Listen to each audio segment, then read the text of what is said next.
of what's happening and who's responsible. Could I just have a yes or no? Are we sure it's not foreigners? I can't answer that question. I'm sorry.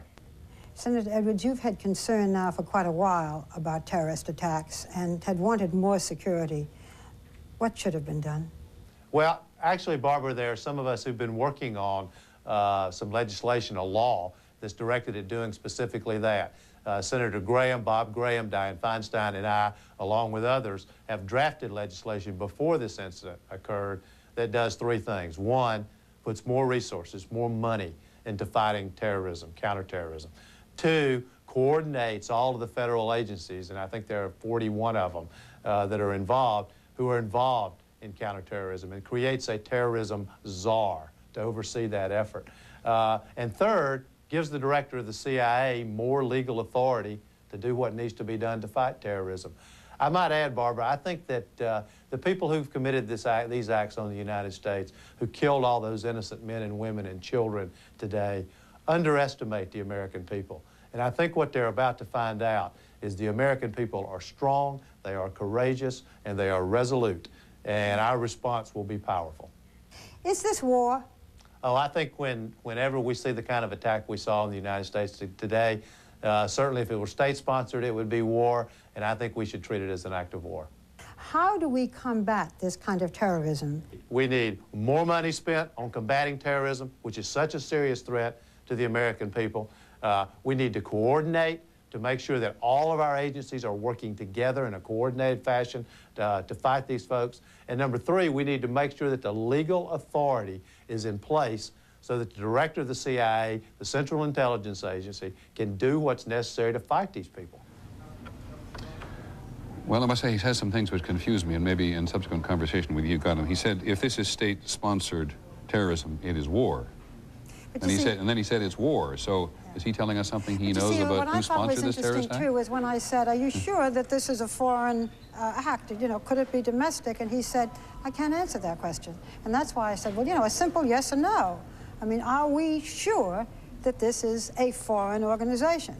So I found that, and I kept pressing it and couldn't get further. I found that, you know, confusing myself. Well, really if it's state-sponsored, it is, but if it's an individual, it isn't? Well, that's a technical issue, of course, as we've said earlier, because if it is state-sponsored terrorism, the United States is obliged under a declaration of war to do certain things. But John, let me just talk to John Miller here for a second, because John spends so much time on this. First of all, you have a senator say to us now, we're making real progress, but I can't say what it is. Now, I would argue at a moment like this that if we're making real progress, someone has an obligation to come and tell the American people they're making real progress and help them understand something. And that may be true, and that someone might be the president. I think the box that the senator finds himself in, and of course you can't tell from his coded answer, is when he says, I can't answer that question, is it because I don't know, or is it because he's the recipient of a classified briefing that he could answer that question if he were allowed to? I think my feeling was that he was the recipient of some information and just didn't feel that he should give it out now. And if you were pressing him on that issue, would have caused him to breach that classified briefing by giving the specific answer or how he knew he'd actually be in violation of law and his clearance. That may be the stumbling block he found in those two very sensitive and direct questions. The dilemma is that politicians want to be on television commenting on a situation, but they don't want to go as far as I think probably the public, not just us, would like them to go at the moment. He does say three other things, which I think are quite important at the moment, is that he is one of those people who's argued for more resources for the counterintelligence effort in the war against terrorism, and there are lots of politicians of both parties like him. John, he's interested in having greater coordination between federal agencies. There's almost invariably a lack of coordination on issues like this between the CIA, the NSA, the FBI, other elements even of the Justice Department. How bad is it, or is it okay? It's bad. It's always been worse. The CIA used to be focused on foreign issues, the FBI largely on domestic. Since the FBI has become the lead agency in acts of international terrorism not on U.S. soil, they've had to compare a lot more notes with the CIA. You find that the FBI and the CIA now have a working desk, a terrorism desk together at CIA headquarters staffed by FBI people.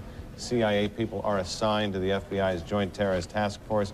So you see them pulling closer together. But anytime you have the Defense Intelligence Agency, the Central Intelligence Agency, the FBI, the National Security Agency, you're going to have agencies that are competitive about who gets information, who distributes information to whom, and really who gets credit for information. And breaking down the bureaucratic walls between those divides and letting that information flow freely has always been a difficulty. Sharing. Can I just ask you one question? What do you think of the idea of a terrorist czar? That is, somebody now who's going to be overall in charge of all of this, which was his other suggestion. Well, I mean, in a case like we were just talking about, the sharing of information, the coordination of effort, that person would be, for lack of a better term, the grown-up that would divide up these agencies and say, no, this is what your role is going to be, this is what you're going to do, and stop competing or dividing efforts or duplicating. Not my job. Thank you, Peter. Not my job. Thank you, Barbara, very much for talking to them. And as I say, if you're talking to Senator Hatch, tell him we'd like to talk to him, because there are several other questions we would like to ask him, given what he told you and also what he's got out there floating around on the wire services as well. I want to, just before we go to our next report, and as we look at Lower Manhattan, I just want to remind you of some basic things. There is, in the distance late this evening, is the skeleton of the front entrance, of one of the World Trade Towers on the west side of New York, and that is what's left. And we had that young man go down today, and 110 stories up. You see that photograph on the right? 110 stories up on the right would have been the top of the trade tower, the single trade tower, and that, go back to the nighttime shot if we would, that is what is left this evening of the twin trade towers on the west side of Lower New York City. 50,000 people worked in there. One of the hardest things to grasp all day is it happened just before 9 o'clock. How many people were at work? How many people managed to get out? How many people survived? First, the attack on the building. At 9:03 a.m. when the first attack occurred, and the second, sorry, at 9:03, just before 9 o'clock, the first attack, then the second one at 9:03, and then when these buildings collapsed at 10:28 approximately in the morning. And that is the number one question, I think, for everybody in the country, even paramount at the moment, to trying to find out who the perpetrators of this terrorism were. But it is part of our job to throw the net around the rest of the world and talk to our assets about why we might suspect one individual or another, and criticize, if we will, the fact that bin Laden's name, Osama bin Laden, Saudi citizen, Saudi millionaire, who has helped to finance a lot of operations in the world in the view of the United States. It's inevitable at a moment like this that his name comes up to the top. ABC's John Cooley, who's covered the Middle East and intelligence matters in the Middle East at every single level for us for almost 30 years, points out a short while ago in a message to us that maybe bin Laden is one of the obvious perpetrators here, but it's Cooley's judgment at this point, but acting on his own. John Miller, just confirm for you, Osama bin Laden is a loner. He does not act in concert with government, or we've not seen any evidence of that, I believe, even though the Taliban in Afghanistan have given him some measure of protection. Fair comment? Fair comment. The only indication we've seen of that is that bin Laden's people, according to U.S. intelligence, have cross-trained with Hezbollah, which, of course, had a very tight relationship with the Iranian government, but not with Iraq, not with Libya. Okay. Let's hold this thought, because, in fact, Senator Hatch has called us from Washington. Senator Hatch, do you hear me? Yeah, you called me. Well, I'm very glad to say that we did. Okay. And whoever called who, you're being quoted pretty widely at the moment as inferring, and you're a member of the Senate Intelligence Committee, or the senior Republican on the Judiciary Committee, rather. You're being interpreted fairly widely as believing, in the wake of this attack today, that you know some connection between it and Osama bin Laden. True or not? Well, let me put it this way. I'm, as a ranking member on the Judiciary Committee, and as a twice member on the Intelligence Committee, right. I chatted with the top law enforcement people, the top people at the CIA, and they made it very clear that, to me, that just about everything points in the direction of Osama bin Laden. there's no question that they intercepted information that included people associated with Osama bin Laden who acknowledged that a couple of targets were hit. Everybody in the world knew a couple of targets were hit, Senator. Well, did you press the question? This is look, Peter. Don't give me that. These are people at the top of the CIA, and I'm just saying that that's what they said. And keep in mind, bin Laden said it was every Muslim's duty to kill Americans. We know that people associated with bin Laden are taking pleasure in this attack. We know there's some data on people on the aircraft who appear to be associated with bin Laden. They're still studying this, so they're not positive, but they appear to be associated with bin Laden. And, you know, we also are pretty darn sure that bin Laden was behind the attack on the USS Cole. So these are things that are very, very serious. Almost everything points to them, and it's a serious situation. Yeah, I don't mean, Senator, to underestimate the potential of Mr. bin Laden. We're just trying to get at what you know today. Well, that's what I know today. Now, well, Senator, forgive me. Sure. The Associated Press also said, quote, attributes to you the information that law enforcement has data possibly linking one person on one of the 4 ill-fated flights to be members of bin Laden's organization. Is that true, sir? It was told to me that there is some data on people on the aircraft who appear to be associated with bin Laden. I don't know which aircraft. I didn't ask that question. Okay. I appreciate... But they did say that they're still studying this, and they're going to try and verify that and bring that down to reality. But these are all just matters that appear to be, you know, to be pointing in the direction of Osama bin Laden. Okay. I appreciate very much, Senator, getting you on the telephone this evening and you clarifying for that. Just to reconfirm before we lose you. Sure. You, as you told Barbara Walters and the Associated Press, you've been talking to U.S. intelligence, and they've told you they intercepted communications between bin Laden supporters discussing the attack on the World Trade Center and the Pentagon. But to give you the exact language, it was that they got information that included people associated with Osama bin Laden, where they acknowledged that a couple of targets were hit. They didn't name the targets, but you have to presume. And this is top intelligence information that they told me I could comment about. Okay, thank you very much, Senator Hatch. Appreciate you taking the time. You bet. Glad we were able to find you. Okay. So the senator does confirm that what he said to the Associated Press and Barbara Walters is what he actually heard from senior officials in the CIA, which takes us back, of course, to Mr.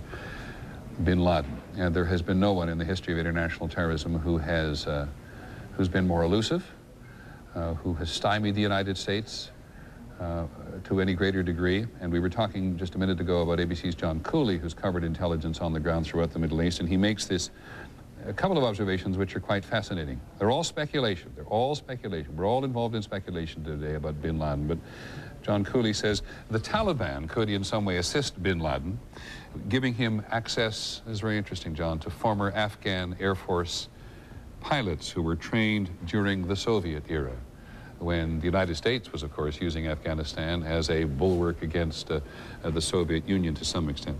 He points out that Jane's Defense Weekly, one of the most authoritative defense journals in the world, recently did a recent review of bin Laden's military capability globally, which they did conclude was impressive, well-organized, and very wealthy. And I think everybody knows that. Am I right, John? That's true, and I have to point out a couple of interesting facts about bin Laden, underlining that I continue to join in speculation.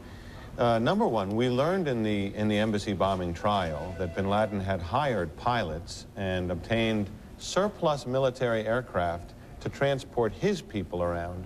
So there is a history of having trained people, professional aircraft pilots to fly big planes, in this case, the smaller versions of the C-130. We also know from the same case that bin Laden had recruited former Egyptian military people who actually, one of them, Sergeant Ali Mohammed, became a U.S. military advisor with U.S. Special Forces. So the idea that it would be far-fetched for him to have imported the type of expertise who could give people and forgive the irony of this statement, a crash course in how to operate a large jet is not as far-fetched as you might think. Exactly. It's interesting that John Cooley should remind us, and I should remind people at home, that you're one of the only journalists in the world who's actually gone to see Osama bin Laden and interview him. Oh, we're talking 3 years ago now? This would have been in May of 1998, and the statements he made that day really portended the future. He said, and I quote, "It will be a dark day for America. We will send their sons home in coffins and in boxes." And he underlined not just people in military uniform, but civilians too. They are all a target of this fatwa, unquote. It was the first time he underscored that this is no longer bin Laden against the forces of the U.S. government. This was bin Laden against the American people, civilians included. It was 6 weeks after he made that statement in July when he, according to U.S. officials, blew up the 2 East African embassies, thus carrying out the threat he made. Right. And he has threatened several times, including once recently, to launch more attacks. In his latest video, essentially claiming credit for the Cole attack, or at least cheering it on. This was the attack that appeared on Middle East television, and I think occurred at the time of his daughter's or his son's wedding. It's the one even after that where he released a kind of a training video showing himself shooting guns and showing U.S. leaders and targets and so on. So he has underlined the threat that it's a continuing one. All right, just to make clear to people at home, we're persisting with the questioning on this issue of anybody we talk to in the Intelligence Committee or with access to it, so that the country does not rush to judgment, even though, as John Miller and Senator Hatch most recently and others, John Cooley, our correspondent in the Middle East, make clear that Osama bin Laden is certainly a logical person to put at the very head of the suspect list. ABC's Brian Ross gives us some sense of background on at least a measure of the training that Mr. bin Laden has been involved in. Commercial airlines have been a part of many of the terrorist schemes tied to today's prime suspect, Osama bin Laden. According to federal court records filed by prosecutors in New York, terrorists working for bin Laden have often received training as pilots, some with U.S. pilots' licenses for large jets. In fact, some pilots say the turn the second plane seems to have made in hitting the World Trade Center today would be difficult for an amateur to carry out. I think we have to start looking for people who were trained to fly these planes, people who knew what they were doing, because no pilot would ever fly in and destroy everybody. As for bin Laden, after tracking him through his cell phone for several years, American intelligence officials reportedly lost track of him last year. People at NSA told me that they had been able to eavesdrop on Osama bin Laden for a long period of time, and then all of a sudden, it all went silent. They weren't able to track him anymore. Federal prosecutors say bin Laden has a pattern of making good on his threats, and just 3 weeks ago, the Middle East Broadcasting Company reported the latest warning from bin Laden and his followers that the coming weeks would bear significant surprises during which American and Israeli interests worldwide would be targeted. Men must send their sons to the battlefields and the fighting quarters so that they can be prepared militarily for the religion of Muhammad to triumph. That was 3 weeks ago. I'm Laura Diaz with Mark Brown back here in Los Angeles. We continue to cover today's tragic events that occurred in New York City, also at the Pentagon. And of course, we are monitoring what's happening here locally and the events that are taking place. We're going to go out to LAX right now where there is a news conference in progress. We have a group of people who will be here to answer your questions after Lydia Kennard, the Executive Director of Los Angeles World Airports, makes a few opening remarks. In addition to Lydia, we have Michael DiGirolamo, Deputy Executive Director Operations, Bernard Wilson, Airport Police Chief. We have David Kalish from the Los Angeles Police Department, and we have Lourdes Del Rio Valdez, Media Relations of the American Red Cross. And we'll begin with Lydia Kennard. Good evening. No specific information has been provided to us as to when LAX will reopen. We have completed a sweep of all passenger terminals, and everything at this airport and Ontario is secure.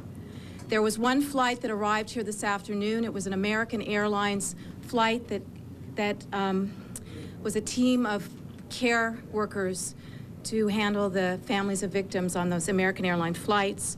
That arrived at 6 p.m. It was a Boeing 737 from Dallas-Fort Worth. The reopening plan for the airport is being coordinated with our staff, the FAA and the airlines. Currently, we have 178 aircraft that are grounded here. Remote Lot B remains to be the place, the collection point for passengers and anyone who needs to pick up passengers. With that, I'd like to turn it over to Michael DiGirolamo, our Director of Operations. Hold your questions, please, till everyone has spoken, and then we'll take your questions. The FAA is working on 2 recovery plans. One is for the airspace. There's a lot of airplanes that need to be repositioned. They will be repositioned probably without passengers, and then eventually passenger flights will be put into the system. The airlines and the FAA in Washington are working on that recovery plan. There's also going to be a FAA security recovery plan. I would venture to say there's going to be some impact to airport screening and security as we currently know it, and there'll be some changes. Hopefully we'll have more information tomorrow, and we'll be able to pass it along to the traveling public. Paul? Bernard Wilson, Chief of Airport Police at LAX. Our plans continue as we've been going on all day. We've been working with our local law enforcement agencies, especially Los Angeles Police Department, also with the Federal Bureau of Investigation. As I have mentioned several times during the day, we have been implementing existing plans that we already have in place here, the confidential security management plans, and they've all been working for us very well. The airport's in a state now where it is closed, the buildings are secure, and we're ready to commence planning. Actually, we have already started planning for the wind-up operation to get things going again when we get the word from the FAA. Good evening, Deputy Chief Kalish, LAPD. Obviously, the Los Angeles Police Department will do whatever it takes to ensure the safety of the people of this city.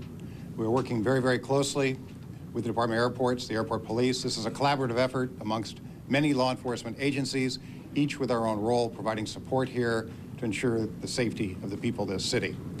And I have no additional information to report from the police department at this time. Lourdes Del Rio Valdez with the American Red Cross of Greater Los Angeles, public information.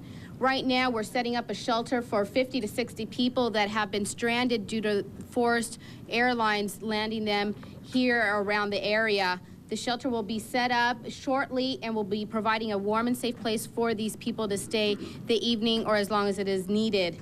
In addition, since this is a long-term response, the American Red Cross is letting people at home know that we do need blood donations. Persons interested in donating blood may call 1-800-GIVE-LIFE.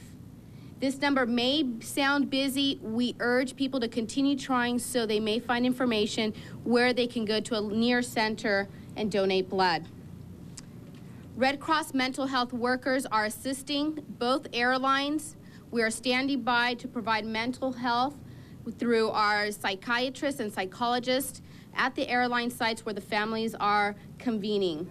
Any information of families listening may call the airlines for additional information about how the Red Cross mental health workers can help them. Red Cross has set up a hotline here in Los Angeles. For more information, they may call 213-739-4543 or log on to the website at acrossla.org. We can take your questions, please, one at a time, and please direct your questions to the person you'd like to answer the Where question. is that Yes, shelter? please. Can I ask about airport security, and are there any plans by the FAA to put U.S. federal air marshals on board any of the flights once flights resume? That's a question that probably should be answered by the FAA, and unfortunately they're not here tonight to answer the question. I can't comment or speculate on that. Chief Wilson, do you expect there'll be any kind of additional security to take care of items that don't show up on magnetometers, composite knives, composite implements that could be used to hold people at death's point? I think we're at the same point with the answer to that. I don't want to speculate on anything at this point. We're in the right in the middle of managing an emergency right now, and long-term things will come a little later. So, DiGirolamo, if you could step up for a second, question for you, if you would. You're talking about winding up or reconfiguring this airport. 178 planes on the ground. How do you organize them? How do you get passengers to them? The FAA in Washington is coordinating with the airlines to exactly figure that out and how they're going to get this recovery system back and get the air transportation system back in service. It's not going to happen overnight. It's going to take a long time. But the FAA is working with the airlines. That is their responsibility. We're prepared to assist in any way that we can to get passengers to airplanes and to get the airplanes out of the airport. Have you war gamed this or logistically tried to work this out on a sand table before on something this scale? Here again, the FAA in Washington is coordinating that. They know what we have on the ground here. The airlines know what they have, where they want these airplanes positioned, and they're in the process of working with the FAA to move these aircraft to the appropriate airport to handle the passengers and get the system back working. Mr. General, what impact do you think this will have on screening? You said it would have an impact on screening and security, and can something like that be implemented by 9 a.m. tomorrow morning, which is a time that possibly the airport will be open again? We have no time frame set. The FAA will make that determination. They're going to tell the airlines and the airport what they want on security levels. We'll follow those procedures and protocols, and we will be prepared to meet whatever they design and whatever they've come up with. And at this time, we don't have any more information than that, other than they are working on a recovery plan and a security plan. Is it possible at this moment, with what you know, could this airport be up and working at 9 a.m. tomorrow morning? Is there any chance that could possibly happen? We're prepared to assist the airlines and the FAA in moving passengers and airplanes through this airport, and we're prepared to do whatever we need to do. Can it open by 9 a.m.? Yes, it can, and we're prepared to do that. And whether it'll be 9 o'clock in the morning, I'm not so sure, but we'll work with the FAA. You have the air traffic system and the security system to consider. But I think we're prepared to do whatever we need to do to meet what the FAA wants us to do. How about the security upgrades? Would your security upgrades be in effect at 9 a.m. too? As soon as the FAA lets us know what they want and what level of security they want, we're prepared to meet it. We believe that we can meet it. We've been working with other law enforcement agencies if we need mutual aid. More officers in here, whatever we need to do, we're prepared to meet the FAA mandates, and we're prepared to operate this airport in accordance with what the FAA has deemed appropriate at this current level. Question for the Red Cross, please. If you could step up, please, Ms. Doviel. Yes.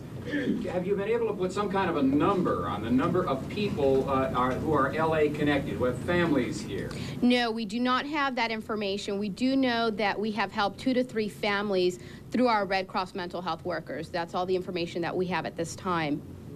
You said set up shelters. What exactly are the shelters for? The shelters is for the people that were forced to land in or around the area, that when the FAA required all the planes to land, this is people that are stranded. So the Red Cross is setting up shelters locally here. We have one shelter that we're preparing to open, 50 to 60 people or more if it's needed. Are you working with the airlines, United and American, who each have a hotel for families of victims? Red Cross is working with each of the airlines to provide mental health counseling, crisis teams for the family and friends of the victims of this airplane crash. Are you compiling a list of Los Angeles, Southern California located people who may be victims? As it is needed, we are doing so. Where's your shelter? Where's the shelter? The shelter is being set up as we speak, so we don't have an address right now. You mentioned shelters. Where are other shelters? We will be adding shelters if needed. We have one shelter preparing to open. We're assessing an area locally for 50 to 60 people. If there is more people, then we will assess additional shelters if needed. What have the mental health workers told you? Mental health workers I have not spoken with. Are you getting cooperation with United Airlines and American Airlines, who each have set up a hotel for families of victims? Absolutely. We're working together with all city and county and airlines for this operation. But again, do you have any kind of a raw number of the number of people from Southern California that may have been victims? No, 2 to 3 families is what we have for how many we have helped for mental health crisis counseling. Mr. Wilson, are we to understand that unless and until the FAA tells you we need increased security at this airport, it's going to be business as usual when you open up tomorrow or tomorrow afternoon?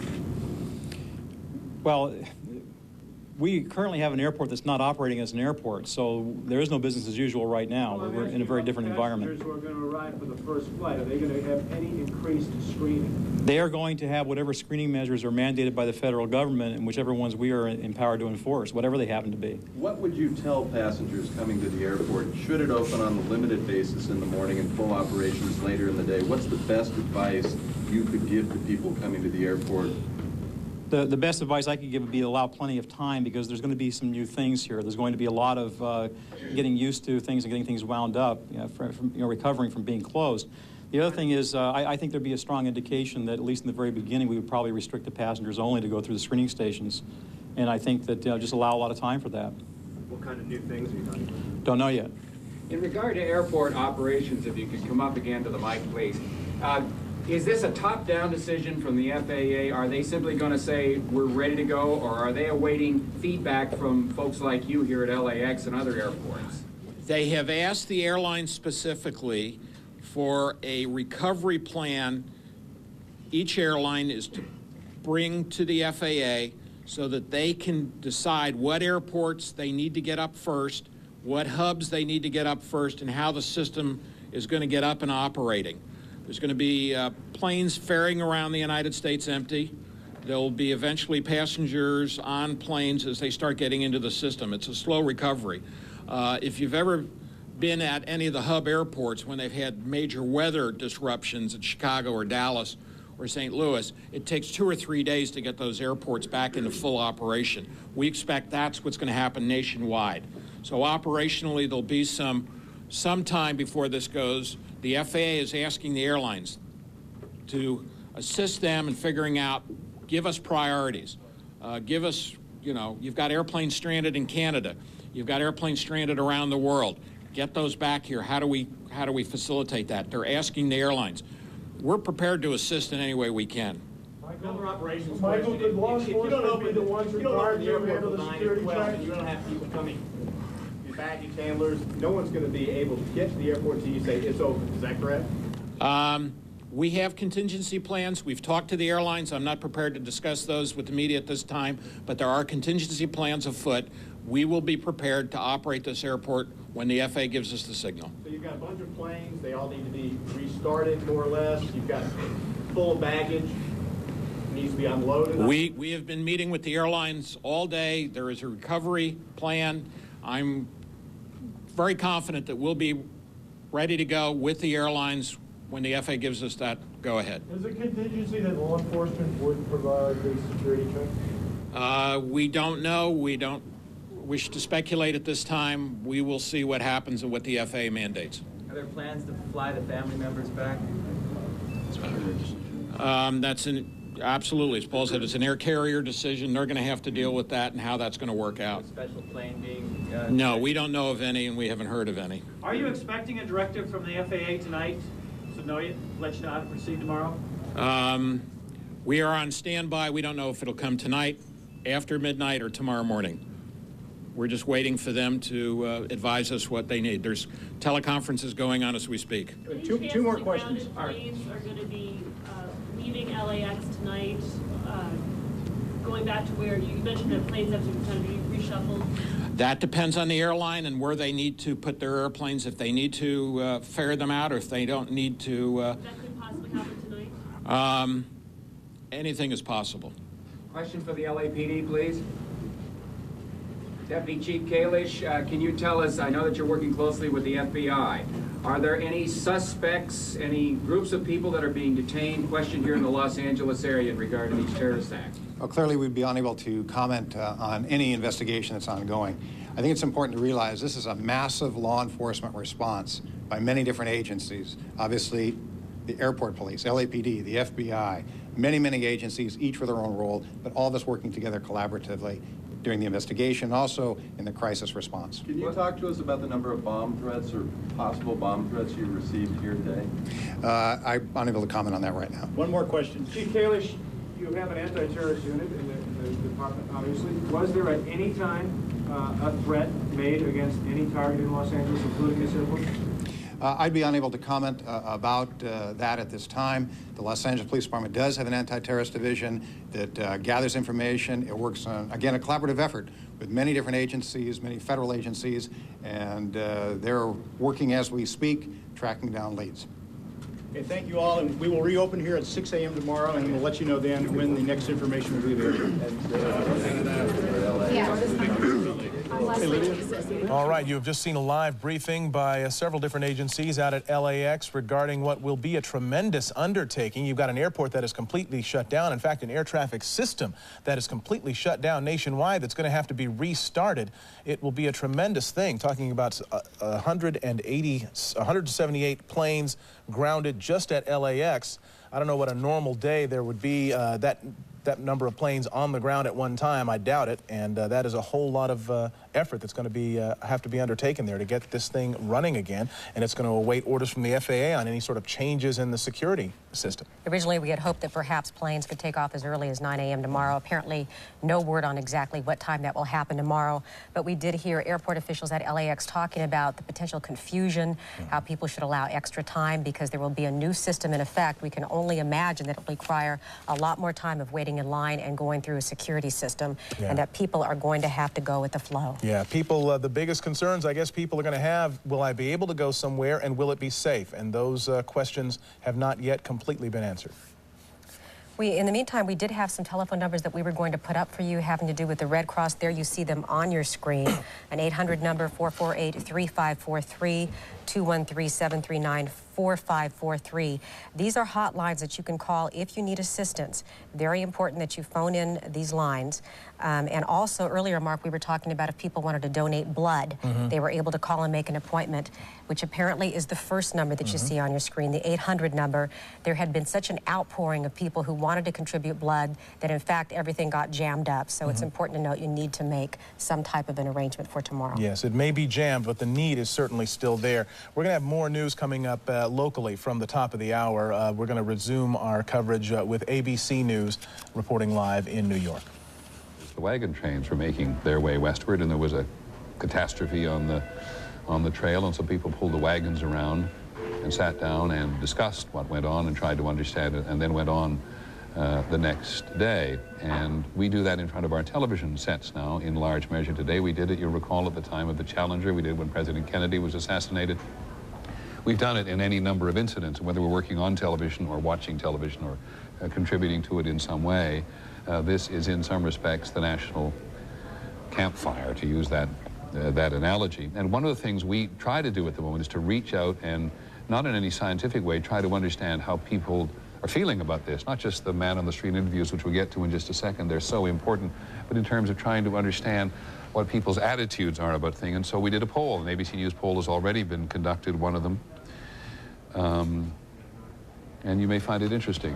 One of the questions asked, did the United States do all it could, reasonably could, excuse me, to prevent these attacks?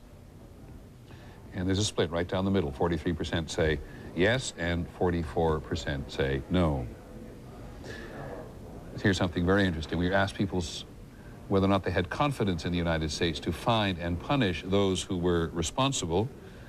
And we asked people whether they were very confident or somewhat confident, and quite an astonishing 91% said yes, and only 9% said they had little or no confidence. Were people willing to give up some liberties? It's been a point of discussion throughout the day. Were people willing to give up some liberties to support a crackdown on terrorism? 66% in this poll, very quick poll. It's a limited number of people, only 600 people interviewed, plus or minus 4%, all those usual admonitions about it. But 66% of people said they would support sacrificing some of their liberties in order to crack down on international terrorism, on terrorism in general, and 24% said no. Would you support military action against groups or actions responsible? 94% said yes, and 3% said no. Would you support military reprisals even if it could mean war? And maybe this is not a surprise in the intensity of these early hours. 86% said yes, and 7% said no.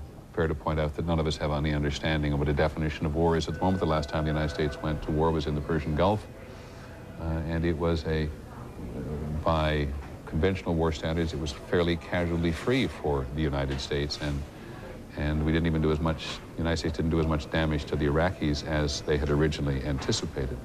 Concerned about future terrorist attacks here? Back to the poll very briefly, 2 more questions, Andy. Concerned about future terrorist attacks here? 87% of the people we asked said yes. Seems like a sensible answer given what's happened today, and 12% said no. And worried? And this is where we've talked extensively today, or not extensively, but occasionally, about the effect on the national psychology. Are you worried, or someone, you or someone close to you, may be victimized? And 47% said yes, and 52% said no. So that's what we find in an early poll from our polling institute today, asking those very obvious questions in the wake of these attacks in New York and outside Washington today. Those voices from the street are very, very important. Here's Charlie Gibson with a report on them. All emergency workers around the city are on call. There is mayhem and chaos, people running everywhere. A clear late summer day turns into what feels like a nuclear winter. Nobody has any visibility. People are caught in the tower, hanging out of windows, some jumping 80 floors to their deaths. Others hoping, praying to be rescued. As men and women head down, trying to flee the building, firefighters are racing up to do their job, only to become the first victims. We better get out of the way! Then, incredibly, Tower 1 comes tumbling, cascading down. See you later. Some of the emergency workers who managed to make it out need to be treated themselves. Fire union officials say of the first 400 firefighters on the scene, 200 are missing, probably killed. Meanwhile, there are reports at the White House that the Pentagon has been hit. A spokesman for the Pentagon said he had no firm number of casualties as firefighters struggled to contain the blaze. At 10:30 Eastern Time, the second World Trade Center tower collapses. And minutes later, a full-scale state of emergency is declared in New York. The effort now has to be to save as many people as possible. Police officers do everything they can to evacuate downtown Manhattan. The scene quickly turns to triage. Initial reports say at least 2,100 people have been injured, 600 of them taken to hospitals by mid-afternoon, 5 dead on arrival.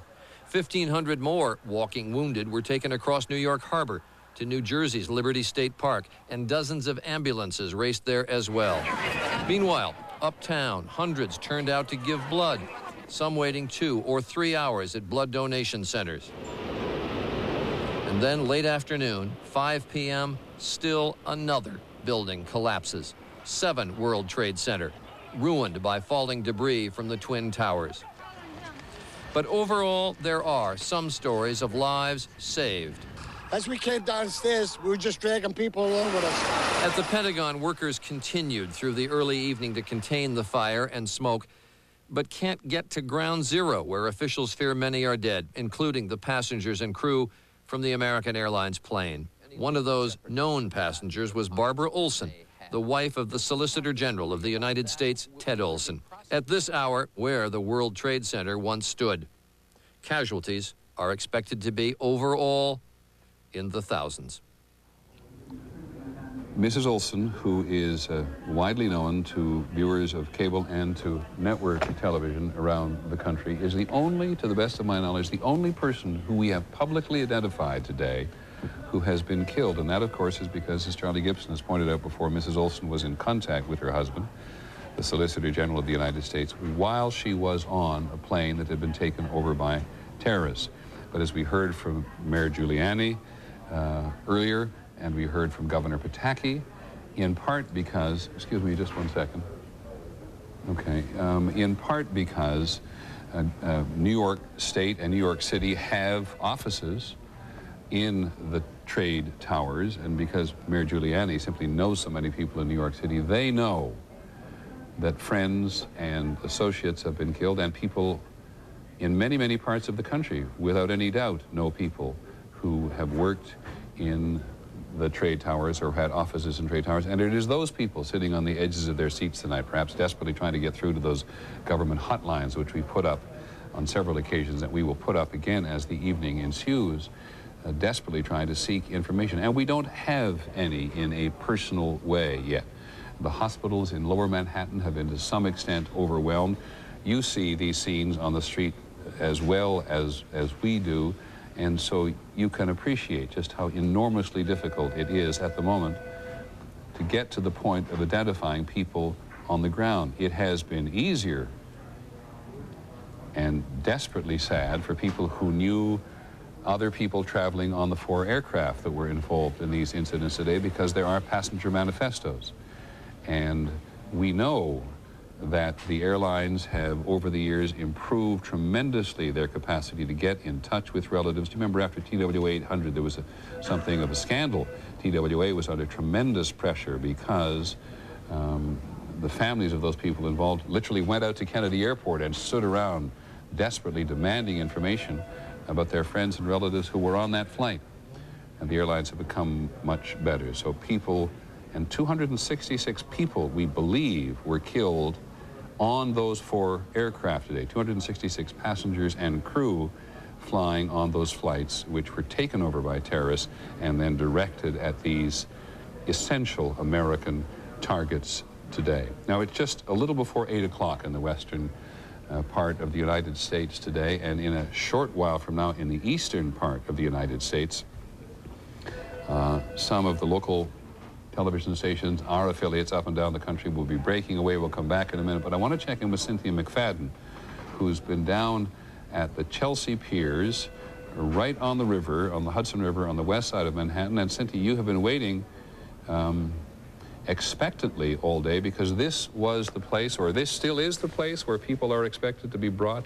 This still is officially placed, Peter, the place where people will be brought. However, we've just been told unofficially, but it appears truly, that doctors are going to be dispatched to Ground Zero. At this point, victims are trapped in the rubble, and they're sending a team of doctors to perform amputations at the site. And the reason this place is empty, filled with doctors and nurses, but not with victims, is because the victims can't get here. So they're sending a team of doctors to the site. Cynthia, has anybody shown up there today at all? There's been this long line of ambulances behind you. Indeed, there have been victims brought here, but most of them not severely injured. They are still expecting a massive influx of victims, Peter. And this site still stands ready with 50 operating rooms inside. But at this point, they are going to dispatch teams to perform amputations on the site. Okay, Cynthia, thanks very much. 50 operating opportunities at Chelsea. This is this enormous sports entertainment center on the west side of Manhattan, which has been turned into a disaster preparation area at the moment, and the federal government and the state government and the city and hospitals and volunteers from every aspect of the medical community have descended on these locations tonight to be ready, lest they are able to help. Governor Pataki and the mayor of New York City, Rudy Giuliani, said a short while ago they've got enough volunteers at the moment, but the reason that the governor called for doctors, I'm going to dig through my notes here and see if I can find that number again. The reason that the governor of New York said that they were put up a couple of phone numbers was because he made it very clear that while they have enough doctors at the moment, even though the tremendous pressure on the hospitals in lower New York particularly, and burn victims have been taken to a variety of centers in New York and New Jersey and Connecticut and as far north as Canada, not very far north when you think about it, to be treated. There is going to be a need for the people to be relieved, and so the governor offered this number for doctors who wish to volunteer their services. 518 is for doctors. 518-431-7600, 7600. And he also gave us another number for nurses. Shortage of nurses, as everybody knows, and he gave a number for nurses who wish to volunteer as 1-800-628-0193. 1-800-628-0193. This is not to imply a shortage of doctors or nurses at the moment. As Cynthia McFadden says, there are 50 operating theaters set up in this huge sports complex as close as you can reasonably get to the World Trade Centers, very close indeed on the West Side Highway that goes down the west side of Manhattan, who are there prepared to help. That is that skeleton of the front facade of the lower part of one of the trade centers. And we've seen this many times, this horrendous result of the power of the collapse of at least one of the trade towers in and of itself, when the intense fire started when these two large commercial aircraft went into these planes, caused such fire, aided by aviation fuel, so that the steel simply couldn't stand it, melted, collapsed on itself, and then simply collapsed floor by floor down to the bottom. So we will pause for a few seconds while some stations on the eastern part of the United States go to local news. ABC News is staying right here. Good evening, I'm Mark Brown along with Laura Diaz. This is a national story, in fact an international story that has big local implications right here in Southern California. 3 out of 4 of those aircraft were bound for LAX. LAX, of course, has been shut down throughout the day, and at the same time, Red Cross officials rushing in to help others who've been stranded here, as well as Southern Californians giving blood en masse. In the meantime, we are going to bring you up to date on all the newest events. Terror strikes a deadly and ugly blow to the United States of America in the most devastating terrorist strike ever waged against the U.S. Hijackers crashed jetliners into the heart of the nation's most populous city and our capital. And the nation's entire air traffic comes to a screeching halt. The death toll could rise into the thousands, perhaps the tens of thousands. And at this hour, there are reports of survivors now being pulled out of the rubble of the World Trade Center building in New York City. That coming according to the mayor of New York City. Meantime, in Manhattan, terrorists crashed 2 planes into the city's famous twin towers of the World Trade Center. Both towers came crashing down. 200 firefighters alone are feared to be dead tonight. And outside Washington, D.C., another terrorist plane slams into the Pentagon. About 100 people are believed to have died in that crash. In all, 4 planes, 3 of them heading for LAX and another for San Francisco, have crashed at the hands of terrorists. On board those planes alone, there were 266 people. Our colleague, David Ono, has more on today's devastation. This tragedy has shaken Americans to their core. Not only is this a tragedy of proportions we have never experienced before, but it's a tragedy that we watched unfold before our very eyes. Images that we will never forget. Terror struck early in New York City, 8:48 a.m. Eastern Time. The American Airlines Flight 11, heading from Boston to LAX, strikes the first devastating blow, slamming into the North Tower of the 110-story Twin Towers at the World Trade Center, the tallest buildings in Manhattan. The towers stand in the heart of New York City's financial center. Some 50,000 people work every day at the complex, including the headquarters of many corporations. It's just a short distance from Wall Street.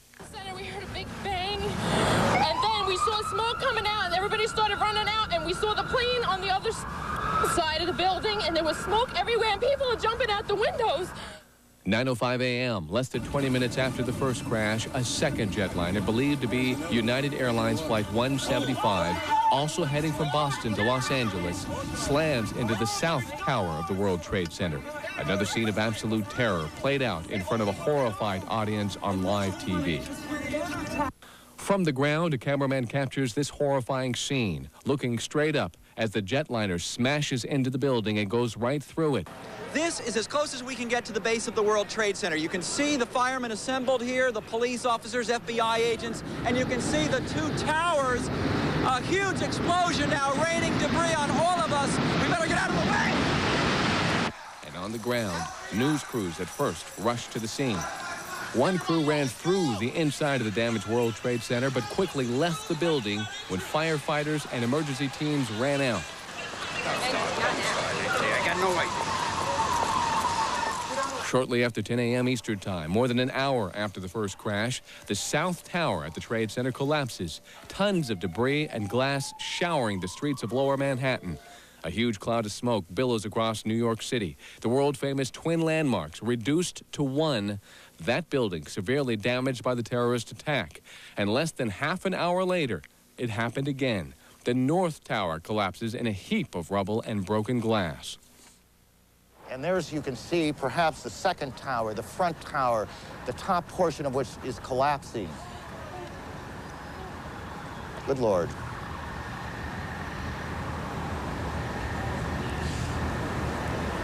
There are no words. On the ground, it's a scene of sheer chaos. People and emergency crews running for cover.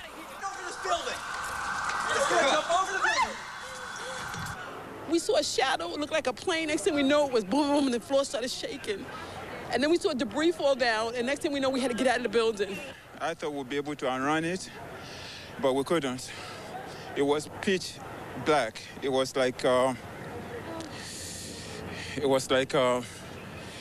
comet just hit the earth. One freelance photographer captures this scene. Tons of debris from the collapsed towers, a section of lower Manhattan that looked like a war zone. But the devastation wasn't over yet. About 5:20 p.m. Eastern Time, another high-rise at the World Trade Center complex, Building 7, a 47-story structure, collapses after being on fire for most of the day. The building had been evacuated hours earlier. In Sarasota, Florida, President Bush calls the crashes an apparent terrorist attack and a national tragedy. 2 airplanes have crashed into the World Trade Center in an apparent terrorist attack on our country. In the nation's capital, another horrific scene. This one at the Pentagon, the nerve center of the United States military. A jetliner believed to be an American Airlines flight heading from Dulles Airport outside Washington to LAX smashes into the building. A portion of the Pentagon bursts into flames, and one entire section of the 5-sided building collapses. Workers say the whole building shook. Employees at the Departments of Justice, State, Treasury, Defense, and the CIA were evacuated, an estimated 20,000 at the Pentagon alone. A half hour after the Pentagon attack, yet a 4th hijacking. United Airlines Flight 93 heading from Newark to San Francisco. It crashed about 80 miles southeast of Pittsburgh. Its target unknown, but some are speculating it may have been aimed at Camp David. As devastating as these images are, we anticipate that this is only the beginning of the tragedy. The rescue effort is underway, and it may be days before we truly get a measure of how horrible today really was. David Ono, ABC 7 Eyewitness News, back to you. Information still coming in, a very fluid situation still hours after these attacks took place. Conflicting reports now about the survivors that are reportedly being pulled out. We're getting some reports now that there are no survivors found yet in the World Trade Center buildings, but that some are being found in the surrounding buildings that also collapsed or were damaged. We're going to try to find out more on that. In the meantime, more on the impact here in the Southland. All 4 of the hijacked planes that crashed today were headed for California. American Flight 11 took off from Boston on its way to LAX. American Flight 77 out of Dulles Airport was LAX bound as well. United Flight 93 left Newark, New Jersey, but never made it to its intended destination, San Francisco. And United Flight 175 was coming to LAX from Boston. Now we move on to explore the crash that millions of Americans witnessed on live television, the second collision at the World Trade Center. Eyewitness News reporter Lori Shore is standing by in Hoboken, New Jersey with reaction tonight. Lori. Laura, I'd like you to take a look across the Hudson River with me now, and you'll see lower Manhattan tonight. This is the view from Sinatra Park, popular with people who want to take in the expansive New York City skyline. But tonight, locals who know the skyline like the backs of their hands are suddenly having to reacquaint themselves with their hometown. A dark hole now replaces the 2 World Trade Center towers that just this morning dwarfed the adjacent skyscrapers. Seeing it on TV, it just doesn't seem real, obviously, and actually, believe it or not, it seems less real even seeing it in person, because you just can't believe that, you know, you're actually looking over there at the skyline, that, you know, you're used to seeing the World Trade Center there, and now it's just all the smoke and everything. And I don't know, it's just kind of have to see it for your own eyes, yet you still don't even believe your own eyes when you're out, when you're out here, because you wouldn't think it would happen. This is exclusive video of the destruction that has forever scarred New York City. And the terror in witnesses' faces reminds us of the emotional scars as well. In fact, in Sinatra Park, survivors are swapping terrifying stories like the one about the World Trade Center worker who stepped outside for a cigarette break just in the nick of time. And the one about the uncle who called his family from the top floor after the first impact, but was never heard from again. Back now live, folks here at Sinatra Park keep their eyes fixed on this site, knowing their minds may never fully grasp the view. Reporting live from across the Hudson in New Jersey, Lori Shore, ABC 7 Eyewitness News. Back to you. Lori, thank you. It's been a day unlike any other in U.S. history, and an extraordinary day for the nation's chief executive as well. President Bush was addressing a group of school children in Florida when the Trade Center was attacked. He was rushed off to an Air Force base in Louisiana, then to a highly secure Air Force base in Nebraska, home to the Strategic Air Command. Finally, back to the White House, where Mr. Bush spoke to the American people on this day of immeasurable tragedy. These acts of mass murder were intended to frighten our nation into chaos and retreat. But they have failed. Our country is strong. A great people has been moved to defend a great nation. Terrorist attacks can shake the foundations of our biggest buildings, but they cannot touch the foundation of America. Mr. Bush vowed to bring those responsible to justice. He said no distinction will be drawn between the terrorists who carried out the attacks and those who harbor them. We are learning more about some of the victims on those hijacked airplanes. One was David Angle and his wife, Lynn. Angle was an Emmy-winning producer on the TV show Frasier. Another was 41-year-old Edmund Glazier, a longtime Woodland Hills resident who moved his family to Boston 2 years ago. He was chief financial officer for MRV Communications in Chatsworth. His friends and co-workers said it was painful to see his plane hit the World Trade Center. Until it hits you, you really don't believe it. And here it is, and we've seen it on television. I mean, that second plane that crashed, I think, was Edmund's plane. It's very hard to accept right now, so it's only in times when you're by yourself that you can really face what's going on. Quite a shock for this small but growing firm. Well, Laura, the Los Angeles Kings organization also lost 2 of its members in today's tragedy in New York. Rob Fukuzaki reports live from the team's headquarters in El Segundo. Rob.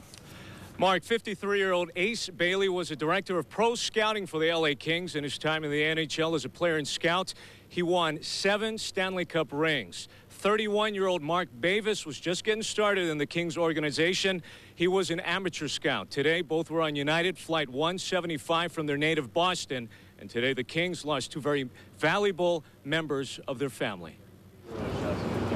The Kings flew the American flag at half-staff in memory of Ace Bailey, who is going to start his 31st season in the NHL, 8th with the Kings. And Kings amateur scout Mark Bavis, who is in his 2nd year.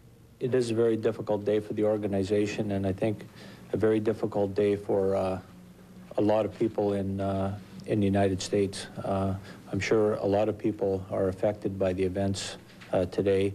Us very closely losing 2 members of our family, Ace Bailey and Mark Bavis. Today, the jerseys hung in the Kings locker room with the first practice a day away. Both Bailey and Bavis were on their way to Los Angeles to open training camp. I'm sure our players will wear a tribute of some type on our uniforms. We'll contact the National Hockey League, and we would like to do that. Bailey once played alongside Wayne Gretzky in Gretzky's rookie season. That year, they were roommates. Meantime, virtually every sporting event across the country has been canceled or postponed, including every game on the Major League schedule. They're still trying to talk about whether or not they're going to play tomorrow. The NFL is thinking about canceling Sunday's game. We'll have more information on that on Thursday. Meantime, college football games are being postponed one by one, including USC and UCLA. Meantime, here at El Segundo, they will start training camp tomorrow. Mark, back to you. Right, Rob Fukuzaki, thank you. LAX and other local airports, of course, shut down shortly after the attacks, and tonight they are still off limits to travelers. The closures and tight security measures will remain in effect at least until tomorrow morning. Our team coverage continues now with Eyewitness News reporter Pablo Pereira live at LAX. Pablo. Laura, the 3rd press briefing of the day wrapped up just about 15 minutes ago here at LAX. We did learn that a complete sweep of all the passenger buildings at the airport has been done. No problems whatsoever have been found, but at this point, 178 commercial aircraft remain grounded here, and still no word yet on when this airport might reopen. Despite no specific threats here at LAX, the FAA ordered the airport evacuated and shut down within minutes after the terrorist attacks in New York and Washington. The FAA has taken the action to close all of the airports in the United States until further notice. It's the first ever grounding of all flights in the U.S., in effect at LAX and the nation's 460 other airports until at least noon tomorrow Eastern Time. LAX will remain closed until directed to reopen by the Federal Administration, the Aviation Administration, and until we are completely assured that it is safe to do so. Roads leading in and out of LAX were shut down, and many planes found themselves stranded on runways. Airport police would not discuss security procedures, but all buildings and planes were to be inspected one by one. I'm confident that it is secure, and I think I can say that today. This is something that we do on a regular basis, although I can tell you the magnitude is very different, given what happened back east. But I think that, again, we're following established procedures, following training we've gone through over the years, and following, as has been mentioned before, long-established relationships with the various agencies, and plans are kicking into place and doing very well. Nearby, hundreds of LAPD officers mobilized, on alert and ready if needed. The FBI was also called in. To this point, no word of any threats to people or property in Southern California. We have no information of any specific threats of LAX or any place in western United States or California. However, we had no information regarding New York or Washington, D.C. Now, the LAPD does remain on full tactical alert tonight, and we understand it. If, in fact, the airport does reopen tomorrow, passengers here could expect long delays, and we understand that only passengers would be allowed through those screening stations on the way to boarding the aircraft. We also understand that there could be federal U.S. air marshals. These are armed marshals that could, in fact, be boarding selected flights tomorrow, but only the pilots and the flight crew would in fact know. One other note, American Airlines has sent a Boeing 737 to LAX. It arrived here about 6 o'clock tonight with care workers here to assist the victims' families. Reporting live at LAX, Pablo Pereira, ABC 7 Eyewitness News. Thank you, Pablo. In Orange County tonight, local emergency teams are on alert, preparing to fly back east to help with that massive rescue effort. And we get an update now from Orange County Bureau Chief Jay Avila. Jay? Well, Laura, for security reasons, we've been asked not to give our exact location, but in the hangar behind me, 62 members of Orange County's Urban Search and Rescue Team remain on standby. They've been told that at any moment they could get the call to go back east. This is just one way that shock waves from today's attacks have impacted Orange County. Tonight, Orange County's Urban Search and Rescue Team is packing up, expecting to join the rescue efforts in New York. Anybody that watched any of the footage today couldn't help but be stunned, especially when we take into consideration our brother and sister firefighters in New York. We're trying to fight the fire, trying to make rescues, and then to see the collapse of those structures, knowing that they were in there, it was pretty heartbreaking for us. We train in technical rescue with search cameras, listening devices, hearing devices that will give us the ability to find or potentially find victims that may be trapped. As news of the terrorist attacks spread this morning, Orange County's most famous landmark was closed to visitors. A Disneyland spokesman said a full closure of the Magic Kingdom has been a very rare occurrence over the years. We've closed because of inclement weather. We closed on the date of the Kennedy assassination. These are unusual circumstances. Tourists were also turned away from theme parks like Knott's Berry Farm, SeaWorld, and Legoland. Came here special to go to Knott's Berry Farm with my grandkids, and we can't get in. And this is a terrible thing, very terrible. Oh, yeah. Scary, very scary. Scary, too, was the early morning evacuation of John Wayne Airport, where sheriff's deputies made a sweep of empty terminals while planes sat motionless on the tarmac. At the Crystal Cathedral in Garden Grove, a crowd of worshipers gathered for a special midday service to pray for victims. Disneyland, Knott's Berry Farm, and the other theme parks will reopen tomorrow. Now, some of the search and rescue team members here from Orange County responded after the Oklahoma City bombing, but many of them told me that this time around it's difficult to think that many of the people they will have to look for are fellow firefighters and police officers. Reporting live from Orange County, Jay Avila, ABC 7 Eyewitness News. Mark and Laura, back to you. Okay, thank you, Jay. There is information coming out of the intelligence community that is starting to point in a certain direction. Some early signs indicating that Islamic fundamentalist followers of Osama bin Laden may be responsible for today's attacks. The focus on possible Muslim terrorists raises concern about members of the Southern California Islamic community. And Eyewitness News reporter Brian Jenkins joins us live from the Los Angeles Muslim Center with the very latest on that situation. Brian? Well, here's an example of that here. Muslims here at the Islamic Center of Southern California conducted their prayer sessions today under police protection. Why?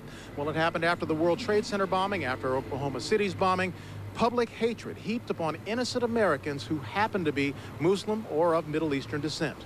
It's fun here, but anyhow, it says, if these were Islamic terrorists, then you and all Muslims have earned my hatred of a sick religion that promotes death and slaughter as virtue. Quoting from a piece of hate email received shortly after this morning's terrorist attacks, Muslims at the Islamic Center of Southern California asked for police protection, expressing fear for their safety and for that of their children.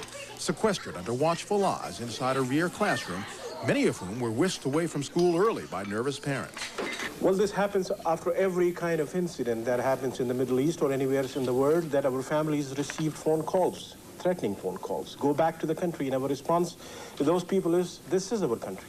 Various disasters at various times. As members of the Islamic Center crowded around a small television to watch the ongoing developments, they were uplifted by public officials taking the airwaves to urge restraint. You know, there's been a lot of accusations early on who may have been responsible, who may not. The one thing that we won't want to do is to become terrorists ourselves. Let's not take retribution against other innocent citizens within our communities. Interfaith prayer sessions like this one at Emmanuel Presbyterian Church gave some hope that Muslims in America would be treated as Americans. Still, they worry, especially after seeing these unattributed surprise attacks in Afghanistan, where some here still have families. I just hope it's the right people. I just hope this is not just a knee-jerk reaction and we find out this is in the Sudan where they bombed a pharmaceutical factory instead of getting the people who maybe, actually committed the crimes. Because if this is a feel-good reaction, this doesn't serve any purpose other than inflaming passions even more. Now, we want to make it clear the United States government has so far denied any involvement in the bombing that has taken place in Afghanistan, and so far there's no word on who may be responsible. Live here in the Wilshire District, Brian Jenkins, ABC 7 Eyewitness News. Thank you, Brian. The shock is still affecting people. Work stopped in Los Angeles and across the country as people tried to comprehend today's tragic events. Each new fact seemed to be more horrific than the one that came before as people began to understand we have entered a new era of terrorism. As one person put it, America's luck may have run out. Our Eyewitness News colleague Michelle Tuzzi is live in the newsroom with that part of our story. Michelle? Mark, like LAX, downtown Los Angeles became a ghost town today. Business came to a halt. State and federal buildings closed. City Hall was evacuated.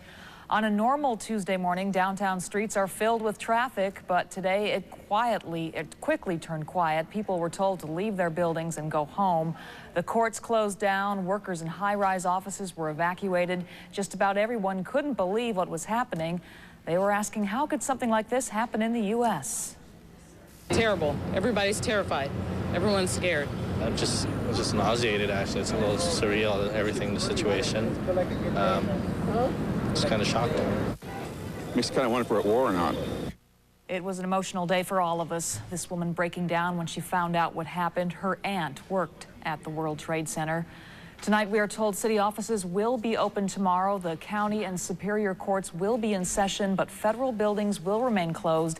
Mellon Financial Corporation, which is headquartered downtown, is asking its employees to call in and find out if they should report to work tomorrow.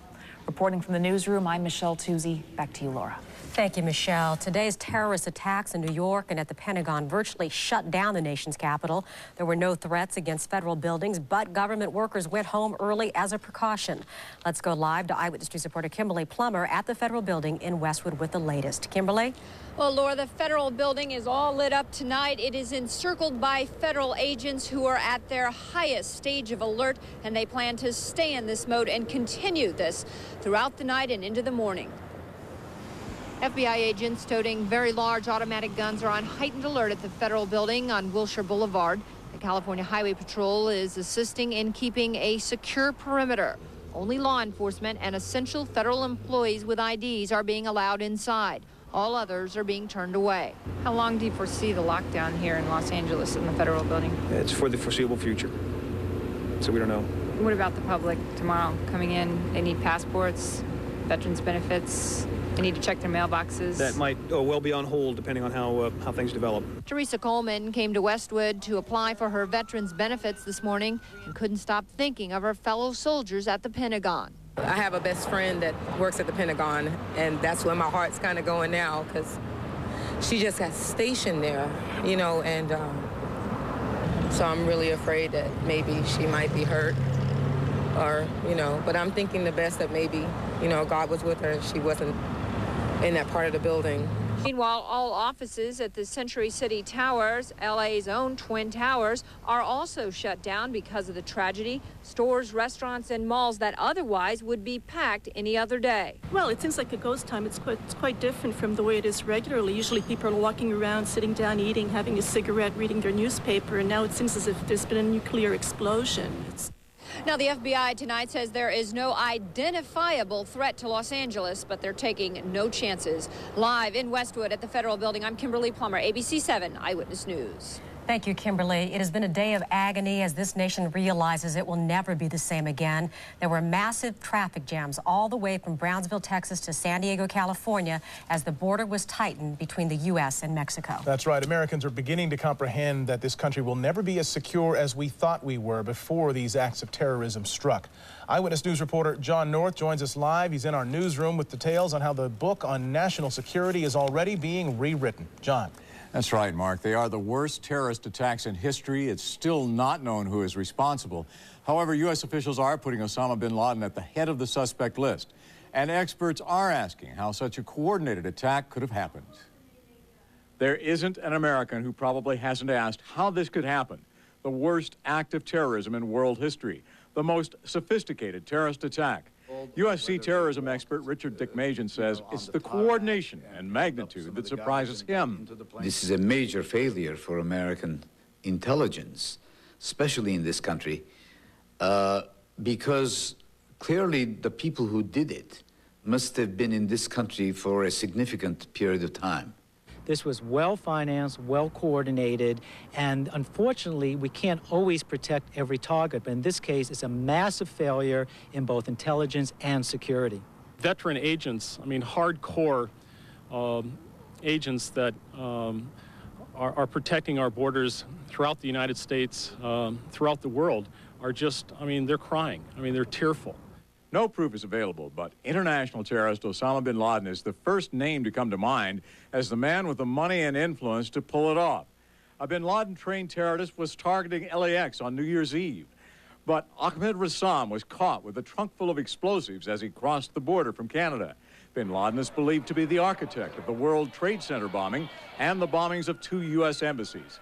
Thomas Parker was the second in command at the Los Angeles FBI office. One of the things that we have to be very careful of here is overreaction. The terrorist groups that view the United States as an enemy would like nothing better than to bring this country to its knees and to turn it into an armed camp. There is a consensus feeling that no American pilot could be forced to fly into the buildings, even at gunpoint. That leads to speculation the terrorists had their own pilots. It's important to note that with the planning that these people had, with the money that they had backing, it seems to me that maybe there's a country involved. This is bigger than one person. Whatever it is, the experts agree it may be impossible to stop terrorism. One fanatic with a bomb can cause tremendous destruction. And as we've seen, they're willing to die for their cause. There is an inescapable comparison to Pearl Harbor, the belief that things will never be the same after today. Live from the newsroom, I'm John North. Back to you, Mark. John North, thank you. Across the country and around the world, U.S. military bases are still on high alert tonight. A prime example, March Air Reserve Base in Moreno Valley near Riverside. That's where Inland Empire Bureau Chief Bob Banfield joins us with this live update. Bob. Mark's security here is very, very tight. And of course, we want to report on the FEMA-sponsored search and rescue teams. Jay said that Orange County was standing by. There have been 3 teams that have been committed to the recovery operation back east, and 2 of those teams are set to leave here from the Air Reserve Base in Moreno Valley within the next 30 minutes. One of those search and rescue teams, Team 6, is from the city of Riverside, augmented by specially trained firefighters from the county of Riverside and many city departments. They're taking tons of equipment. Each group from Los Angeles and Sacramento fire departments are self-contained. It's very difficult, both physically and emotionally. They're going to be getting into situations that I'm sure that are going to tax them far more than they have anticipated. Chief Tom Tisdale of Riverside CDF was on hand to see his contingent off. The psychological portion of it's going to be really tough. It's tough every time they've gone out. There is no training available to completely prepare for some of the sites they're going to see and some of the action they're going to find out there. How long are they committed for? They're committed until the job's done. Both the Riverside and LA teams are presently completing boarding on 2 C-141 Starlifter aircraft for the trip to McGuire Air Force Base in New Jersey.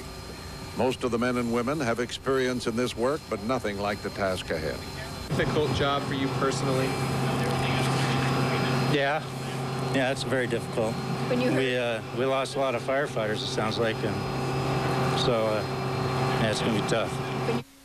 And as you heard the CDF chief say, they'll be back there as long as it takes to get the job done. That may be quite some time. I'm Bob Banfield, reporting live from March Air Force Reserve Base in Moreno Valley. Thank you, Bob. The large number of injured in the New York attacks has put a huge strain on blood supplies. Here in the Southland, blood banks are expanding their hours in an effort to help. Eyewitness health specialist Denise Dodor has more on this story. Thousands of people are answering the call to donate blood. The hallways at the American Red Cross Center on Vermont Street are filled with donors, and lines spill into the parking lot. I'm just here trying to help out. I mean, it's not a big help, but every little bit of help counts, you know? The American Red Cross is prepared to ship 50,000 units of blood to New York City and Washington, D.C.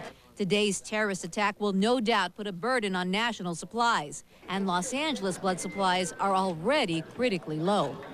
Every available unit is going to be airlifted to the East Coast for those thousands of victims. Today's donations will take 48 hours to process. When there's an urgent need for blood, the American Red Cross usually ships via Federal Express. But today, with commercial flights grounded, they're going to have to find another way to ship this precious cargo. Our national office is working with the U.S. military to distribute blood to the East Coast. Meantime, waits at blood donation centers tonight are up to 3 to 4 hours. We're willing to wait. We have some time. Miles away at Providence St. Joseph Medical Center in Burbank, the staff has turned a 500-seat auditorium into a makeshift donation facility. While officials appreciate this unprecedented outpouring, many donors are being asked to come back another day. All the units that are drawn today are going to expire on the same day. The need's not going to go away. And we really appreciate everyone's wanting to help, and this is the best way to help. Blood that would normally come into Southern California will not be coming, so we really want them to pace the donations out. Blood donations to local hospitals will help replenish Southern California supplies. Donations to the Red Cross will be delivered to those who need it the most. In Los Angeles, Denise Dodor, ABC 7 Eyewitness News. Providence St. Joseph's Blood Donation Center will open again tomorrow at 8:30. Local American Red Cross centers will be open well into the night. To find a donation center nearest you, call 1-800-GIVE-LIFE, and you can call again if the lines are busy there. And if you'd like to give assistance to the Red Cross, you can call this number, 1-213-739-4543. It's an unprecedented terrorist attack that rocked America and sent shockwaves around the world. And a stunned Southern California community continues to watch the drama unfold. Eyewitness News reporter Kelly Aquino has more reaction to America under attack. I'm out here because the people, the innocent people that died, they died for what America stands for. Stephen Piscatelli proudly waves the American flag over the 134 freeway in Glendale to honor those who died. And Southern Californians honk their horns in support. It means that this country's together. We'll always be together. At Star 98 FM, the slogan is today's best music, but today it's talk radio. It's one of the most therapeutic things one can do, is just to talk about it and have a conversation. With the music racked, the phone lines are busy as callers express their emotions. I feel like I'm in a fog, actually. Yeah, I can't concentrate. There's a woman that called in not too long ago whose father was on one of the planes that crashed, and they got into a fight last night. And she just said if I could have a day back, you know, to resolve what we were arguing over, what I wouldn't give for that. And the radio is on at the polling place in Hollywood, where voters say it's a great way to show patriotism despite the attacks on America. Because of what has happened today, I feel that it's an extra duty to come here and show my American spirit. Kelly Aquino, ABC 7 Eyewitness News. Americans across the country will forever remember this day, the horror that has forever changed our lives. Here in Southern California, many places of worship have opened their doors, calling believers to prayer. Our colleague Michelle Tuzzi joins us live from the newsroom with more on that part of the story. Michelle? Laura, the president, many local, state, and federal leaders have called upon Americans to pray, and many local places of worship are doing just that, holding special services throughout the Southland. A day like today is not a day that you have a lot of chance to prepare for. It's all traditions drawn together over a senseless act of terrorism. Many are turning to their faith to cope with the grief. Others are seeking strength for rescue workers and those whose jobs will go on for days. Father, that in New York City, that right now, that you would help rescue workers reach into the rubble and save those that may still be alive. Even people who have very limited understanding or relationship to the Lord recognize that in moments like this, there must be a greater answer. Many of those we spoke to are seeking hope and healing for our country and for the world. Mark, back to you. Jill Tuzzi, thank you for that. Because 3 out of the 4 jetliners were heading to LAX, there were a lot of Southland families who lost loved ones in the deadly hijackings today. There are 2 hotlines now set up for the families of victims and for their friends. You can reach American Airlines at 800-245-0999, and the United Airlines number you see there, 800-932-8555. We leave you now with some of the pictures that occurred earlier today, these lasting images in our minds. We'll be back at 11 o'clock.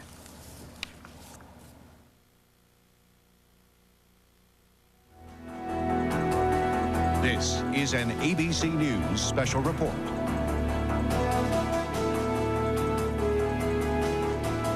As we said before, the entire day has been a special report on ABC News, and if you've managed to get your hands on a newspaper in various parts of the country today, you know that your local newspaper has devoted a huge amount of attention to this, and not only in the cities where this occurred, but in Pennsylvania where one of the aircraft went down, and in every city and community across the country, how the country was itself involved.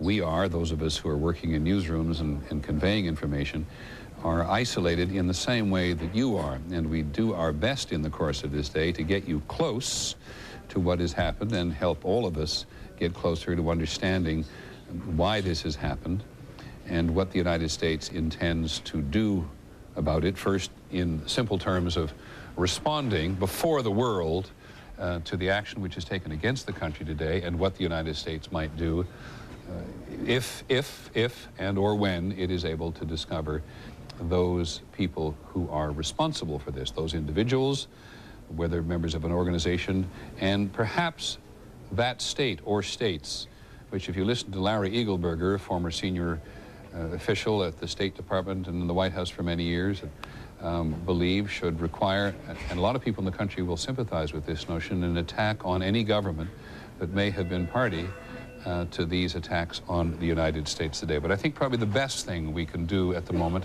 in describing this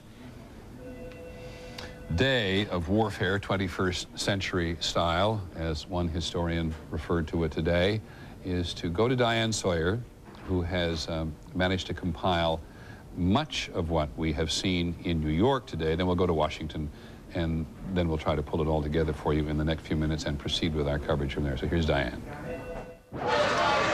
Look at this moment once again. A colossus, wounded, and next to it, another giant with no shield. We cannot see inside, but thousands of people are fighting fire and fumes and fear, making their way down endless staircases, trying to escape before this. A huge explosion now raining debris on all of us. We better get out of the way.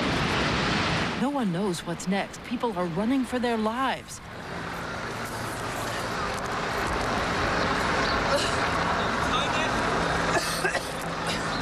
And all of a sudden, it was this big explosion. I don't know if it's just like what you just seen. That's what we went through before we came out of the building. Then when we get out the building, then another smoke cloud came. We had to go through that smoke cloud again. Mom, I just want you to know I'm all right. And then we saw the people jumping. We saw what we thought was debris, and we realized it was people jumping. I can't do anymore.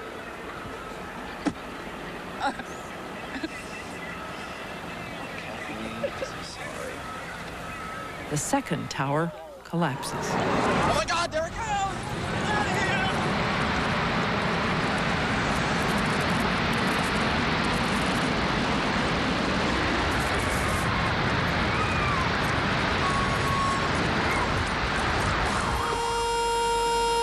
And tonight, where New York's tallest buildings proclaimed America's secular might, a ruin, countless souls crushed beneath.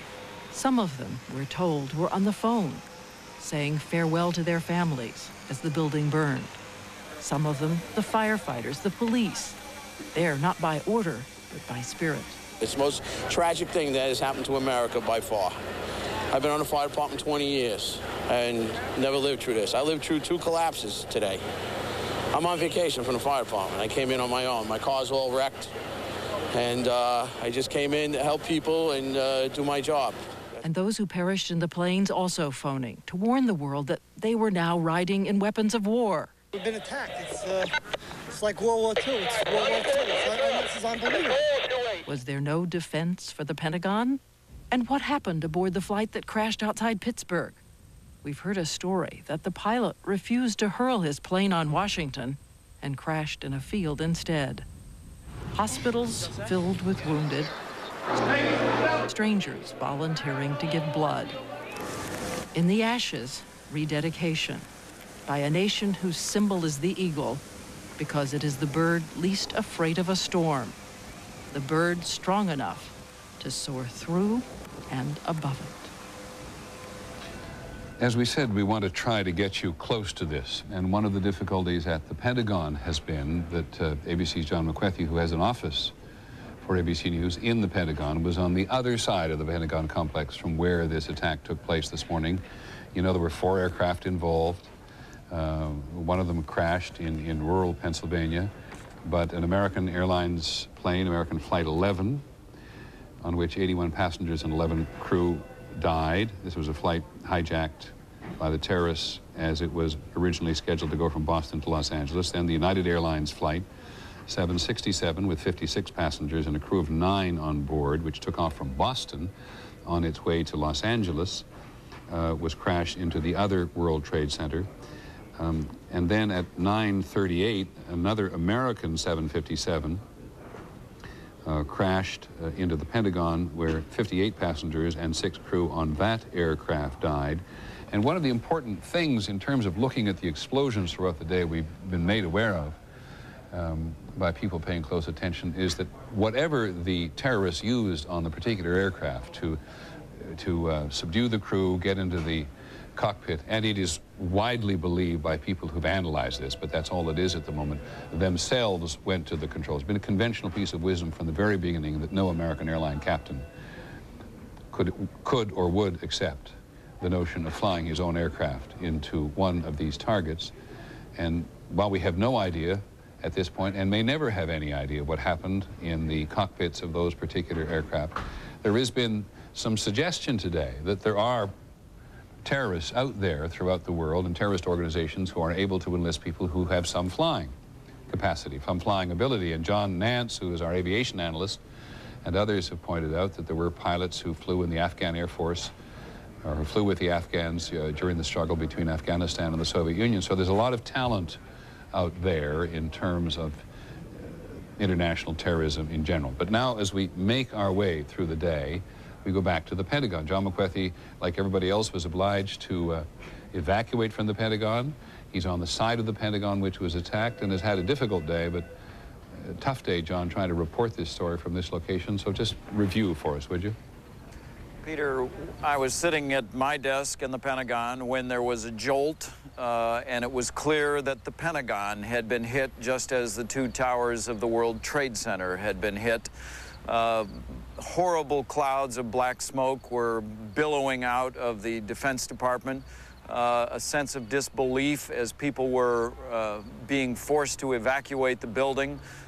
In the part where the greatest damage was, there were many terribly injured people who were being helped by their colleagues out to the pavement outside.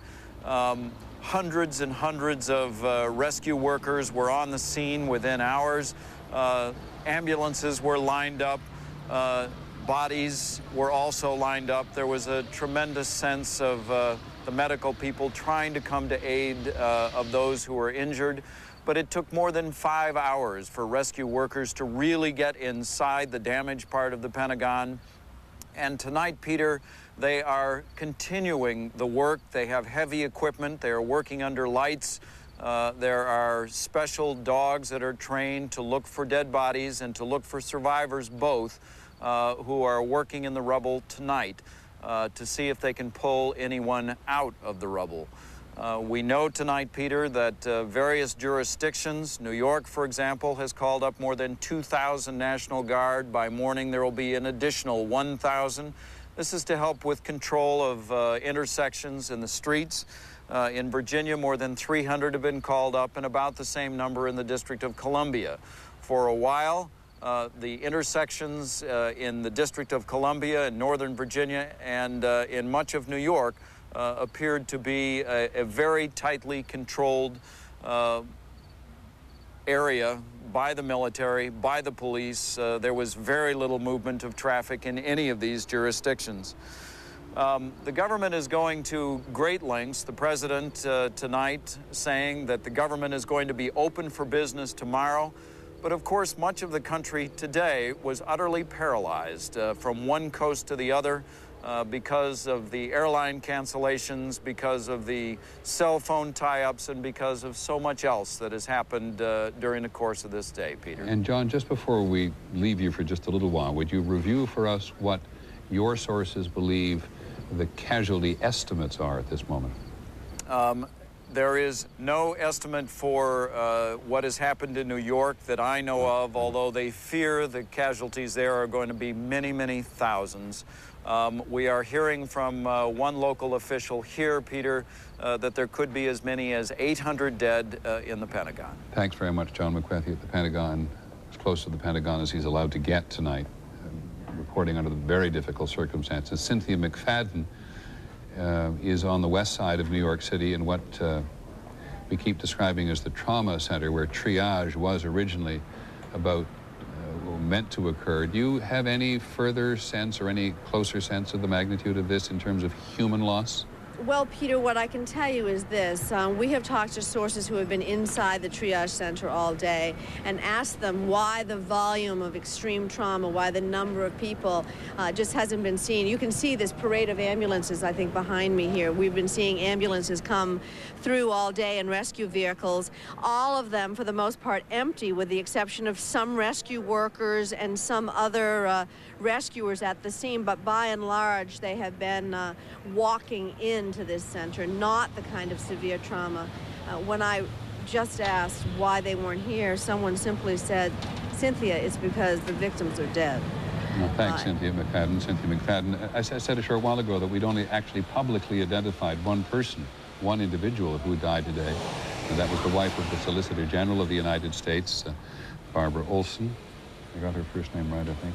Barbara Olson, who was on the aircraft that attacked the Pentagon and was able to communicate with her husband, to whom we obviously extend our deepest, just everybody who knows him must be thinking about his tragedy tonight and the potential for tragedy for so many other people. But Mayor Giuliani in New York has now given us some sense of loss in the firefighting contingent in New York City, because as you couldn't help but see in an instance like this, when every civilian in his or her right mind was running away from things, the firefighters and the police, but particularly the firefighters, were running in the direction of disaster.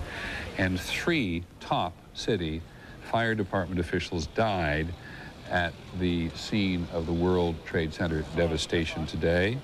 One of them, Ray Downey, the chief of Special Operations Command, ironically was in charge of the New York City contingent that was sent to Oklahoma City at the time of the bombing.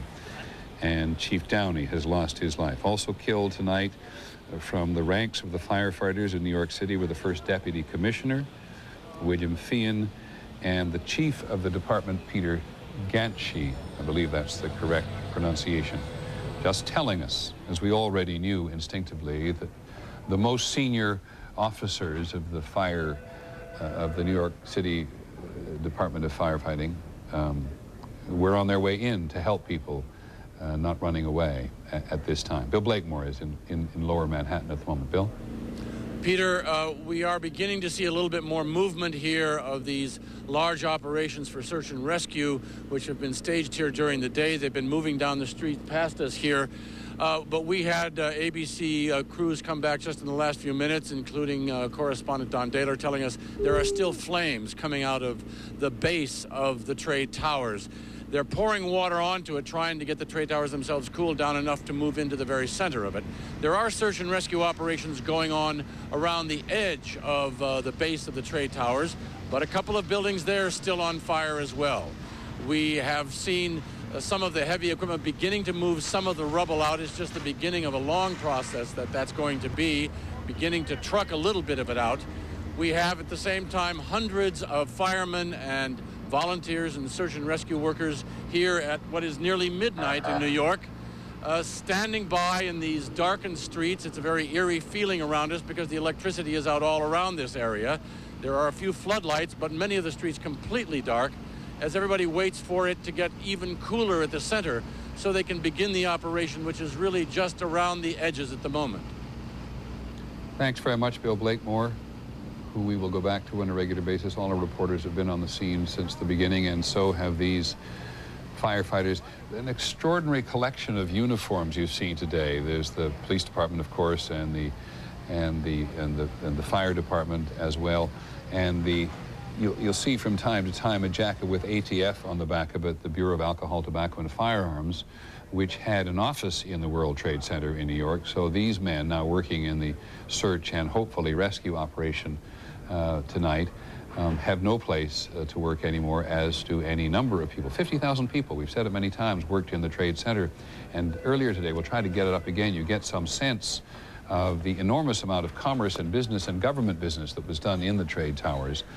And said it before, it was just at that moment when people were coming to work or perhaps had not come to work. And that's one of the reasons we're so uncertain about the magnitude of the human tragedy there tonight, because as we have been told by people who managed to get out of the trade tower, that some people got out of the building, of at least the northern building, where the first aircraft hit, from some of the very highest floors close to where the explosion occurred, and many people got out in an orderly fashion from the lower floors. So we have no estimate whatsoever of the number of people who died. And as you all know, it's been an extraordinary day for the president, in part because we've seen the presidency at work in terms of security and the shield that just forms around the President of the United States, keeps the President and the Vice President separate. The leadership in Congress was whisked away to a, quote, secure location, as it turned out, outside Washington.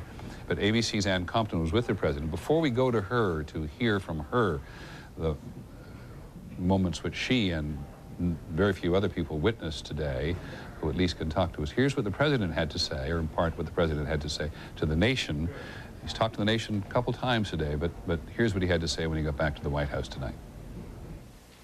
America was targeted for attack because we're the brightest beacon for freedom and opportunity in the world, and no one will keep that light from shining.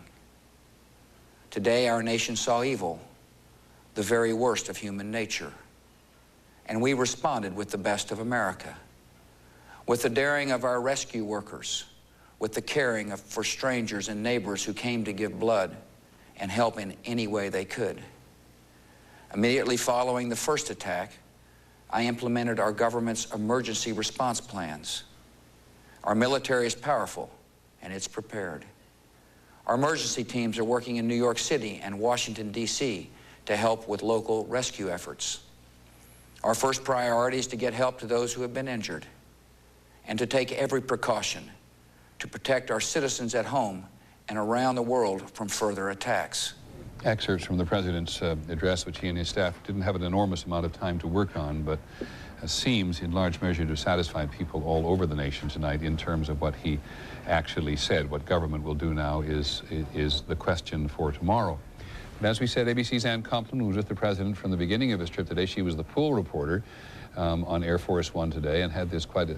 There, Ann? I am indeed. This astonishing trip around the country with the President. We left you, I think, and it's worth, I think, perhaps revisiting the video of it, when you arrived in Nebraska and the President was taken into a bunker at what used to be and still is a Strategic Air Command headquarters base.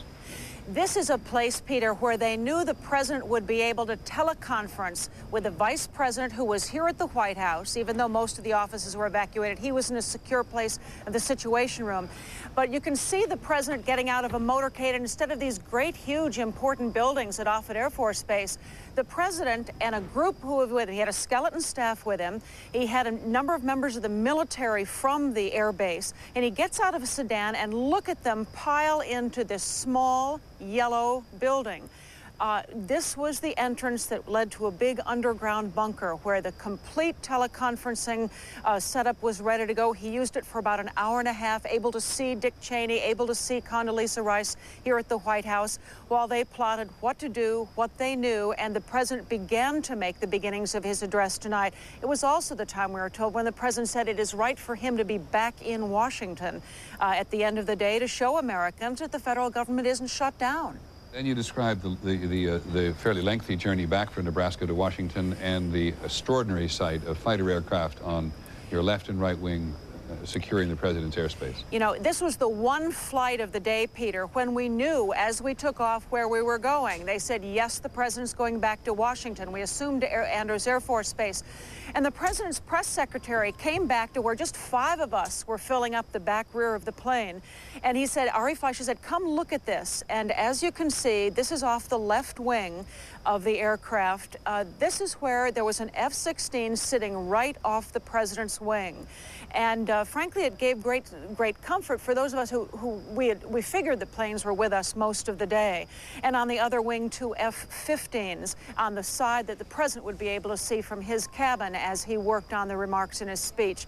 It is so unusual to see that kind of physical security. The same was true when we landed at Andrews, how quickly he went aboard his helicopter. In fact, you and I were on the air at that moment. We had been told, don't say that he's going to helicopter.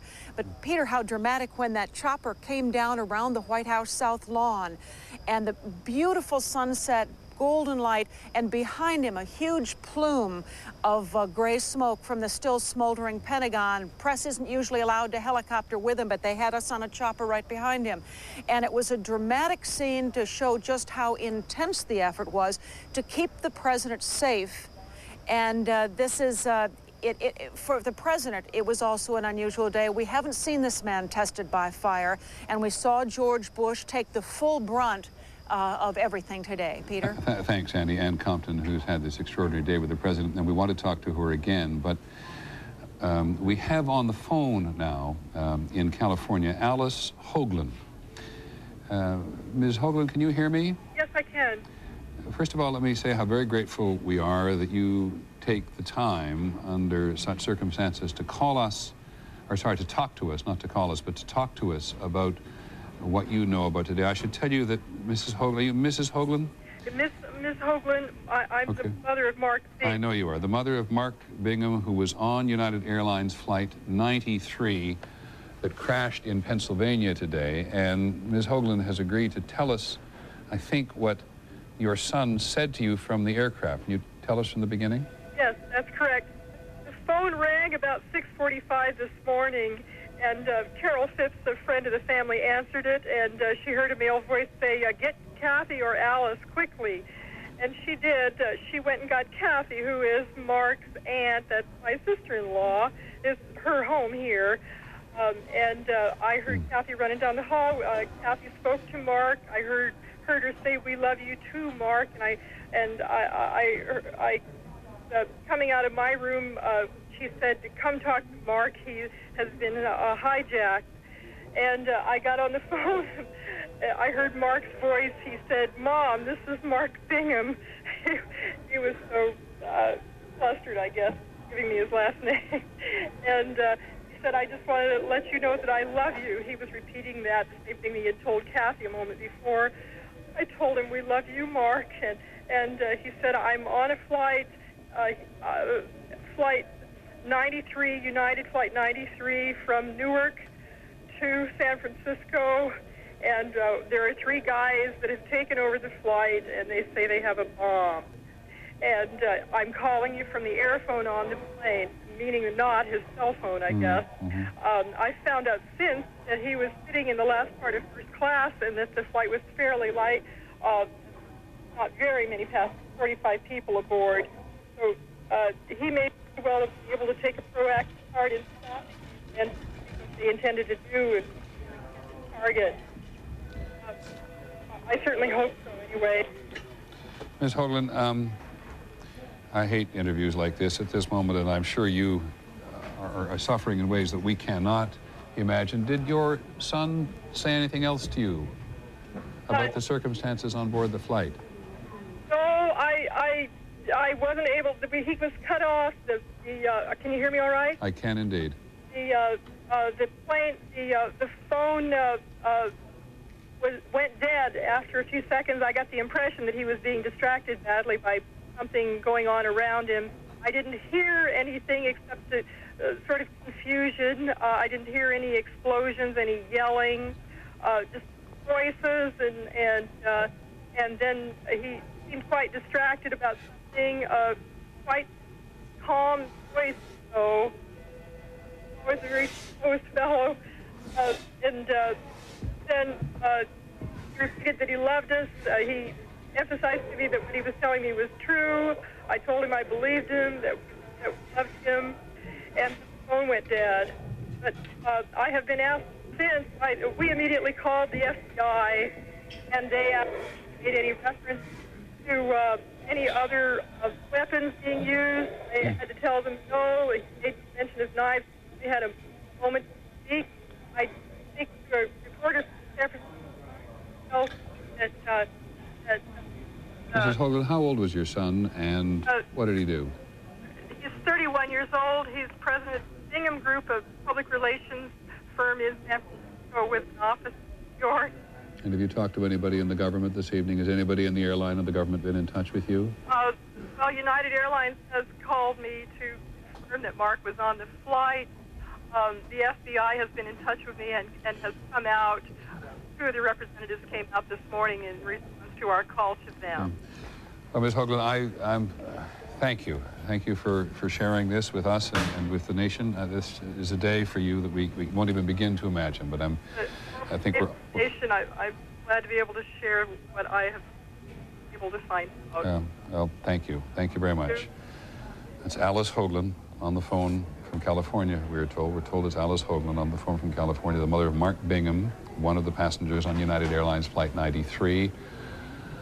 Ms. Hoagland says she's been in touch with United Airlines since. It all seems to fit with early reporting that we had heard today about some of the passengers on United 93.